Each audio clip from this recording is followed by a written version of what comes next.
Hello friends, good morning. તો ચાલો આપણે આજે હેર ઓઇલનો વિડીયો બનાવવાનો હતો. તો હું આજે હેર ઓઇલનો વિડીયો અત્યારે બનાવું છું.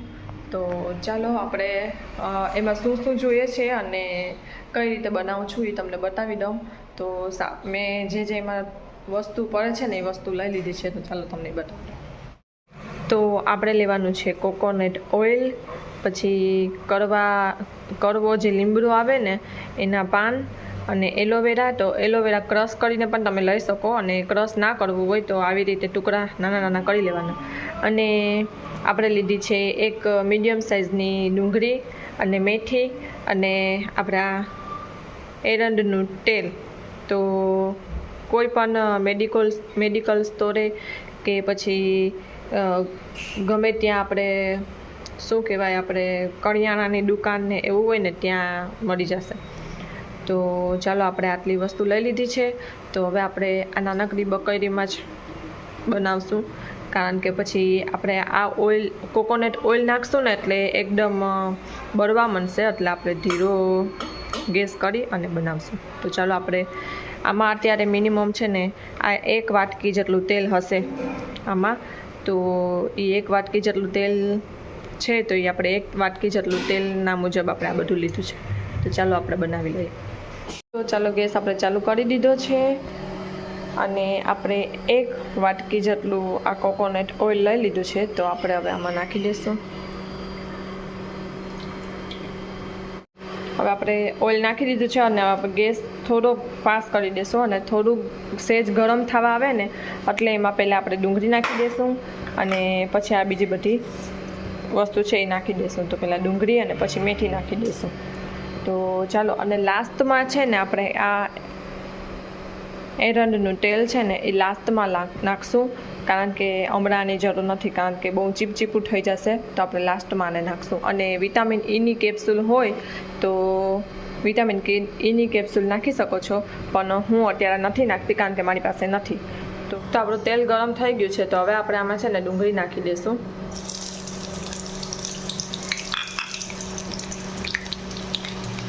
ડુંગળી નાખી અને થોડીક વાર બ્રાઉન થાય ને ત્યાં સુધી આપણે આને હલાવશું. અને જીયાન્સીના પણ છે ને હમણાં હેર બહુ રૂખા સૂકા થઈ ગયા છે, તો મારે એના માટે પણ એ બનાવવાનું જ હતું. તો ચાલો મેં વિચાર્યું કે વિડીયો બનાવવાનો જ છે તો આપણે બનાવી લઈએ.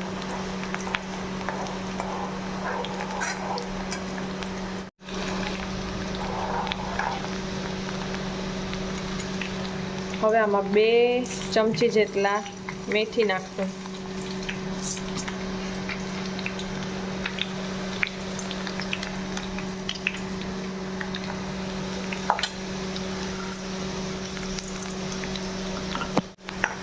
હવે મેથી ને ડુંગળી આપણે બ્રાઉન થવા માંડી છે. તો હવે આમાં આપણે લીમડાના પાન નાખી દઈશું. હવે એને હલાવી અને એલોવેરા નાખી દઈશું.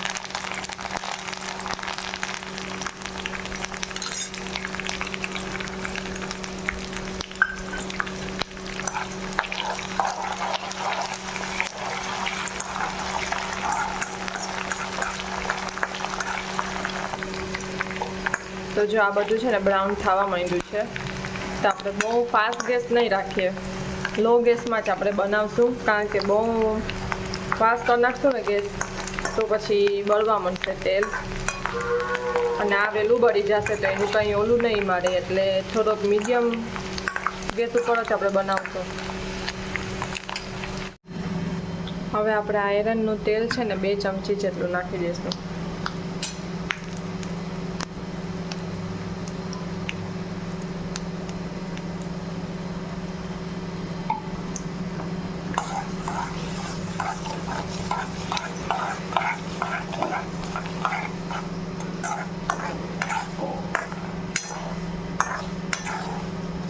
આ તેલ નાખીએ ને એટલે આવી રીતે ફીના થાય. એટલે મેં છે ને પહેલાં એટલે ના પાડ્યું તમને કે આ તેલ પહેલાં નહીં નાખવાનું, બટ એમાં ખબર ના પડે આપણે, એટલે આ લાસ્ટમાં જ નાખવાનું.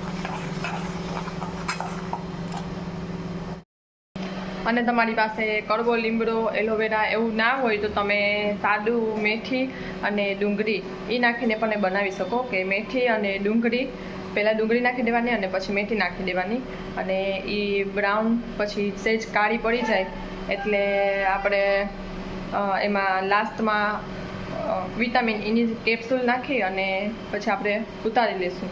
તો એ પણ તમે બનાવી શકો છો, આવી રીતે પણ બનાવી શકો છો.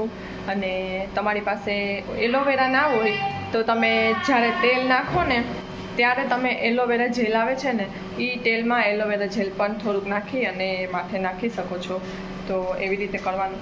અને હું આ ઓઇલ છે ને રાત્રે નાખતી હોય જેન્ટ્સને અને સવારે કે બપોરે ધોઈ નાખતી હોય માથું. તો તમે 2-3 દિવસ પણ રાખી શકો, 1 દિવસ પણ રાખી શકો. એવું કંઈ જરૂરી નથી કે ઓઇલ નાખી અને માથું તરત ધોઈ નાખવાનું કે એવું કંઈ નહીં. તો હું જેન્ટ્સ નાખી દે, એને સુગર ના ગમતી હોય અને તેલવાળા વાળ ના ગમતા હોય એટલે હું એને રાત્રે નાખું અને સવારે કે બપોરે ધોઈ નાખું. તો તમે તમારી રીતે યુઝ કરી શકો છો. તો જો આપણી ડુંગળી, મેથી, એલોવેરા બધું સરસ રીતે એકદમ બ્લેક થઈ ગયું છે. તો પછી હવે આપણે આને થરવા દેશું અને થરી જાય પછી આપણે આને બોટલમાં કાં પછી કાચની બરણીમાં કાઢી લેશું. તો ચાલો હવે આપણે આને થરવા દઈએ. તો જો મારું એ હેર ઓઇલ રેડી છે. તો મેં બનાવી લીધું છે હેર ઓઇલ અને મેં આ શીશીમાં ભરી દીધું છે. તો તમે કાચની શીશીમાં કે એમાં ગમે એમાં ભરી શકો છો. તો ચાલો કેવું લાગ્યું ને હેર ઓઇલ એ મને કમેન્ટ કરીને જરૂર કહેજો.